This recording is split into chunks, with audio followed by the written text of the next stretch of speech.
For a closer look at what the numbers are telling us about the gun debate, let's bring in CBS News Elections and Surveys Director, Anthony Salvanto. This is a fascinating discussion. We can never really seem to get on the same page, but for a few issues related to guns. Here you have 51% of gun owners say, listen, these mass shootings, that's just the new norm. Do they think that there's nothing that can be done, no legislation, no policy that can stop these mass shootings from happening? Well, it goes to the core of the differences between the gun control folks and the gun rights folks. And those they go deeper than just policy differences. It goes to culture, and it goes to how you feel about owning a gun or not owning a gun. So we ask people, how does it change the society we live in? How does it change America? And gun owners said they felt guns made them free, made the country strong, was part of their tradition, was part of their way of life. And gun control advocates said almost the opposite things. They said guns made the country scary, a lot of them, made the country unsafe. So it was exactly different. So it's the same thing, but the feelings that come out of it are so different, and that's part of what underpins this deep divide. Talking about those numbers, the poll, I want to get these numbers correct. 61% of gun owners thought guns make America safe, but 55% of non-gun owners think they make the country dangerous. Trying to break those numbers down, as you just did there, I know can be difficult. But when you talk about the viewpoints of both sides, what did you actually find? Well, there's a lot of mistrust of each side of the other. So the gun owners and the gun rights folks think that gun control advocates are trying to change their traditions and also take away all of their guns. But then you ask the gun control folks if that's what they're trying to do, and most of them say it's not. They feel like they're just trying to promote public safety. And then you ask the gun control folks, well, what about the gun rights folks? What are they trying to do? And they think they're trying to arm themselves, that they're trying to, push back against the government. But the gun rights folks say, well, no, we're just trying to protect ourselves from criminals and thieves and even terrorists, many of them, and we feel like we can do it.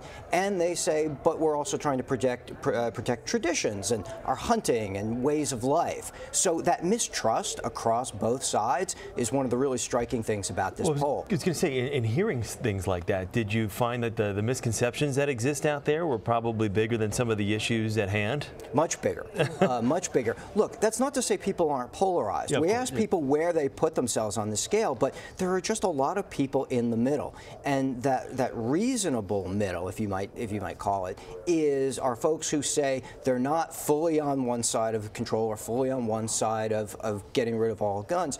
But what they do say is that they agree on the idea that maybe mental health screening, that things that target or focus on the individual are places of commonality. They feel like, because both sides think that it's a bad person with a gun that's at least partially responsible. Now, the gun control people say, well, the access too, of course, access for them, but they do seem to agree that there's a focus on the individual. It seems to be a common area. And Chris and I just spoke to a doctor yesterday about these shooter drills that kids are doing in schools right now. And I think, when the Sandy Hook Elementary massacre happened, many people on both sides of this debate felt like this was going to be a turning point. Watershed moment, and then nothing changed at all.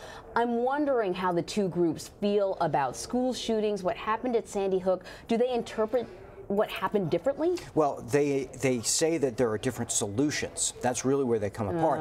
But the concern is shared. On both sides, the concern is shared, especially for parents with children in schools. There is a shared concern.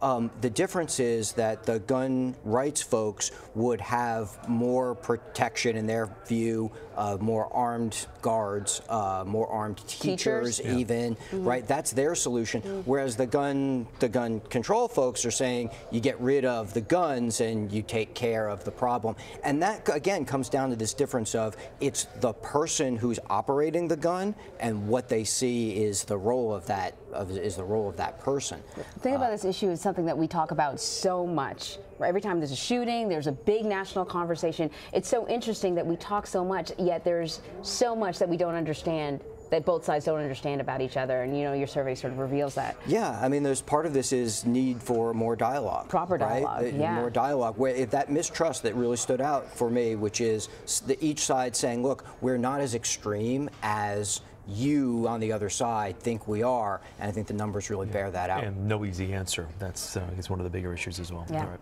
Anthony Salvanto, thank you so much.